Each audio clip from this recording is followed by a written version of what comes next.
So I've started a morning walking and running routine. Now, I'm only a few days in, so the word routine may be a bit liberal here, but emerging from equal parts inspiration and desperation, I can already tell it's becoming a critical piece in my mental, emotional, spiritual, and physical well-being. For all the obvious reasons, but most importantly for me, it has become a tether. You see, when the pandemic first hit us back in March, so many of the external structures and realities and lived experiences that ground me in the world snapped. The kids' schools, the gym, in-person gatherings with you and communities I adore, differentiated space for home and work, a routine, a general sense of living each day without fear, which I now know to be a privilege. Time for quiet and contemplation, you name it. Now that's my list. I know each and every one of you could make your own. And for me, it's been the absence of those trusted tethers that has felt so jarring, so destabilizing in the midst of such unprecedented times. And yet, even as acute crisis and overwhelm have come in waves of disorientation, it has been a renewed commitment to the internal tethers that have begun to ground me over and over again. You know those internal tethers too, the rhythms of prayer and quiet, connection with God and loved ones and self, imagination and wonder and creativity and curiosity and delight. And now for me, a morning walk and run in the crisp morning air. Each of these intentionally practiced adds structure to these odd days. Structure that can be both limiting yet freeing, boundary maintaining and boundary extending. A covenant that roots me moment by moment back to the God who has never abandoned us, whose mercies are new every morning, and who leads me back to life. Covenants. Covenants are tethering, aren't they? Think about that with me for a minute. Think about the various covenants of which you are a part. From those legally tinged contracts that confer a house or a car, a gym membership, a job, to the relationally charged covenants you enjoy with your spouse or your children, the people to whom you commit your life, your alma mater for whom you give charitable dollars, your group of friends with whom you commit your steadfast support and love and a weekend at the beach each year, and to yourself, to whom you commit your deepest, most honest truth. Then I think about the covenant we share together in beloved community, a church, the gathered and scattered body of Christ, the people who commit to walk in the way of Jesus together. And then, of course, there's the covenant that you share in your relationship to God.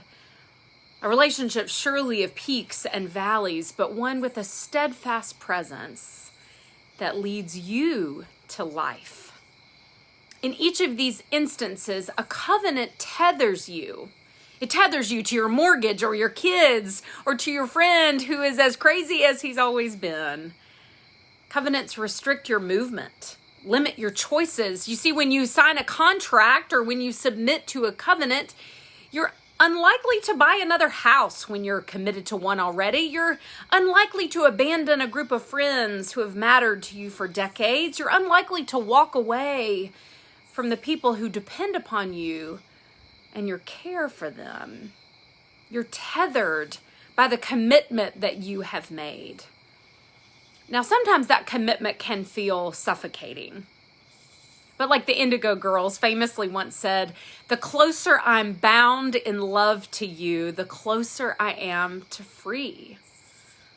Sometimes they feel suffocating, but sometimes a covenant can lead us to life. I want to hold all of this. I want us to hold all of this firmly in our mind as we turn to today's installment of our Exodus story, where the Israelites are waiting patiently in the valley while Moses goes up to the peak of Mount Sinai there with the Lord to receive the Decalogue, Now, generations of the faithful have called these the 10 Commandments. That's how we know them, or quite literally the 10 words. Now, so timeless are these words in Exodus. They have given shape to countless communities of the faithful across time and space.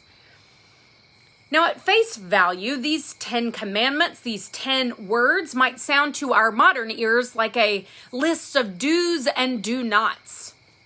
An ungenerous read would consider these to be a bunch of arbitrary prohibitions, needless rules that are just trying to keep generations of the faithful from having fun. Unhelpful tethers to a jealous God who just gets in the way. And yet, let us remember that this is the Lord who has freed the Israelites from the bondage of slavery, is a liberating Lord who now asks the people of Israel to bind themselves not to Pharaoh, not to one another, not to their own interest or themselves, but rather in love to God and to neighbor. You see, to the Lord, the law is a gift given to God's people as a series of limits to encircle around them each day. Descriptions of what a graceful, dignified human life looks like. Now, the first 4 commandments address the vertical relationship between humans and with God. The latter 6 commandments address the horizontal relationships that we share with one another. But most importantly, all 10 were given within the context of a loving relationship between the Lord and the Lord's people, tethering one another in a way that leads to life. On one of my morning walks this week, I listened to a podcast between researcher, author, and speaker Brene Brown and the Most Reverend Michael Curry, the presiding bishop of the Episcopal Church. You might know them as the shame and vulnerability guru and the preacher at the royal wedding of Prince Harry and Meghan Markle. These 2 wonderful leaders and teachers began their conversation about Bishop Curry's new book called Love is the Way, Holding On to Hope in Troubling Times. And as she so often does, Brene Brown began right in a place of honesty. Bishop Curry, I'm struggling, she said, and I'm pretty sure I'm not alone. I do want love to be the way, but I'm weary and I am having a hard time getting to love right now. She then names all the ways that she's weary. We're familiar with them. COVID-19, the election, the isolation we're all feeling, the awakenings to racial injustice happening around us, the weariness that settles into the marrow of our bones. Their conversation unfolds around all of this when Bishop Curry then said, "The way of love will show us the right thing to do every single time. It is a moral and spiritual grounding. It is a place of rest amidst the chaos that is often part of life.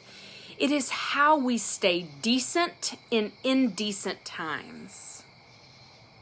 Loving is not always easy, but like with muscles and the work of repetition, we get stronger as the burden gets heavier."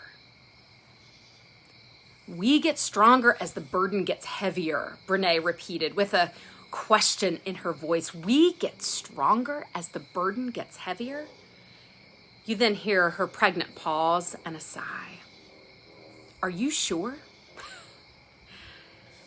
I had to laugh, and then I had to wonder, how does one exercise these muscles for love?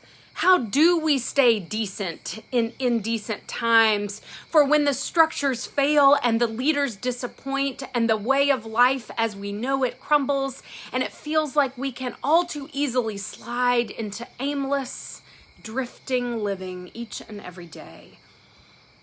What is it that tethers us to life?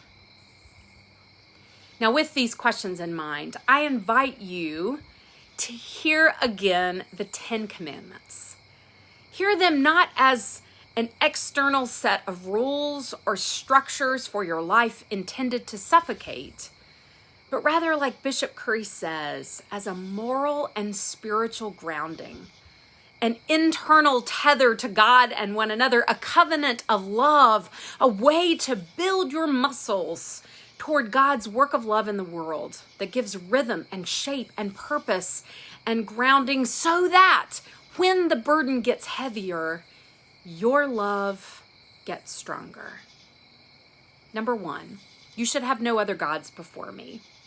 For you see, God, the Lord, has claimed you as God's own. So before your favorite ideology or your favorite belief, before politics or politicians, before your 401k or your house, before your to-do list or your email inbox, before your alarm system or your gun, before your race or your group or your tribe or your country or even your family, make God first.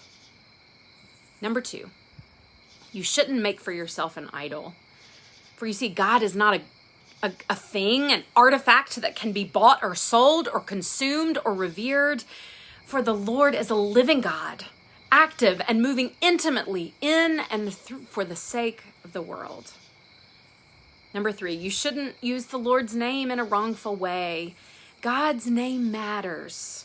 So don't sling it around and speak callously, carelessly, hatefully in God's name. Rather, let God's name speak of life and love and light.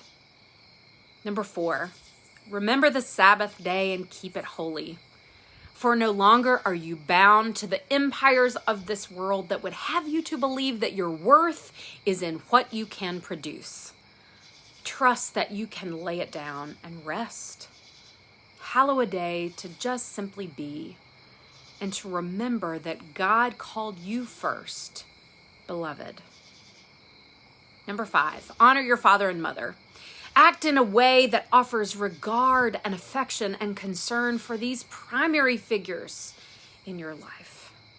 Number 6, do not kill. Do not commit an act of violence against another out of hatred or anger or deceit or personal gain. For you see, the image of God resides in every person, each uniquely bearing the divine in the world. Number 7, do not commit adultery. Honor the covenants of fidelity that you have made. Number 8, do not steal. Do not take what is yours, what is not yours.